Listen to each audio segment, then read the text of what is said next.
सब भाई बहनों को जय मसीह की।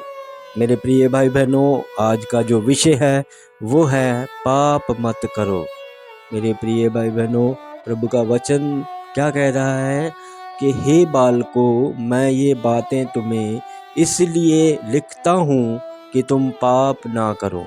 पहला यूहन्ना 2 अध्याय उसका 1 वचन प्रभु का वचन कहता है। मेरे प्रिय भाई बहनों, पूरी बाइबल पाप के खिलाफ बोलती है। पाप नहीं होना चाहिए। हमारा समाज भी पाप के खिलाफ है। मेरे प्रिय भाई बहनों, सरकार भी पाप के खिलाफ है। सब कहते हैं कि पाप मत करो। पाप ने ही यीशु की जान ले ली है। मेरे प्रिय भाई बहनों, अगर पाप ना ही होता तो यीशु को इस संसार में आकर अपनी जान क्रूस पर देने की जरूरत नहीं थी। मेरे प्रिय भाई बहनों, इसीलिए पाप होना ही नहीं चाहिए। फिर भी पाप खूब हो रहा है। इसको रोकना बहुत मुश्किल का काम है। मेरे प्रिय भाई बहनों, पाप के कारण घर बर्बाद है, बच्चे बर्बाद हैं, सारा संसार दुखी है। मेरे प्रिय भाई बहनों, फिर भी ये बढ़ता ही जाता है।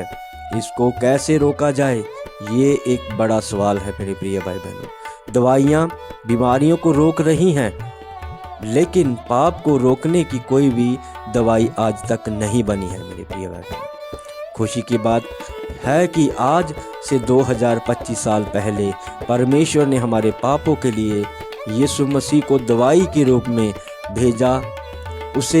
उसने अपना पवित्र लहू हमारे पापों के लिए क्रूस पर बहाया।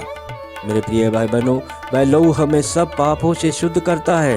मेरे प्रिय भाई बहनों, पहला यूहन्ना 1 अध्याय उसकी 7 आयत में लिखा है, पाप तो होना ही नहीं चाहिए, और अगर हो जाए तो घबराना नहीं चाहिए। यीशु के लहू को पुकारना चाहिए, अपने पापों को मानना चाहिए। हमारे कैसे भी पाप हों, वह सब उसके लहू से धुल कर साफ हो जाते हैं। मेरे प्रिय भाई बहनों, आज परमेश्वर आपको बुला रहा है। मेरे प्रिय भाई बहनों, उससे बातचीत करके वह कहता है कि अगर तुम्हारे पाप लाल रंग के भी हो तो वह बर्फ की तरह सफ़ेद हो जाएंगे। मेरे प्रिय भाई बहनों, हालेलुया। यशाया 1:18 प्रभु का वचन कहता है, सचमुच आज भी यीशु का लहू हमें सब पापों से शुद्ध करता है। अपने को पापी माने।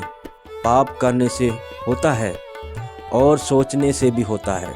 हमारा मन परमेश्वर का मंदिर है। मेरे प्रिय भाई बहनों, पहला कुरिन्थियों 3 अध्याय उसके 16 आयत, मंदिर हमेशा साफ सुथरा रहता है, इसीलिए उसे बार बार साफ करते हैं। मेरे प्रिय भाई बहनों, इसी तरह हमारा मन भी जैसे ही गंदा हो, यीशु के लहू को पुकारें, वह तुरंत आपके मन को शुद्ध कर देगा। हालेलुया।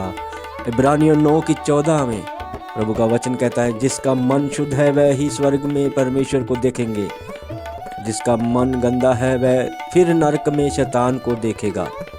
मत्ती 5:18 पाप मत करो, और अगर गलती से हो जाए तो यीशु के पास आकर माफ़ी मांग लो। जैसे हमारे कपड़े रोज धुल कर साफ करते हैं, वैसे ही हमारे मन को भी हमेशा साफ रखना चाहिए। आमीन। मेरे प्रिय भाई बहनों, इस वचनों को पढ़े जाने पे प्रभु आपको आशीष दे। Thank you for watching. God bless you all. जय मसीह की।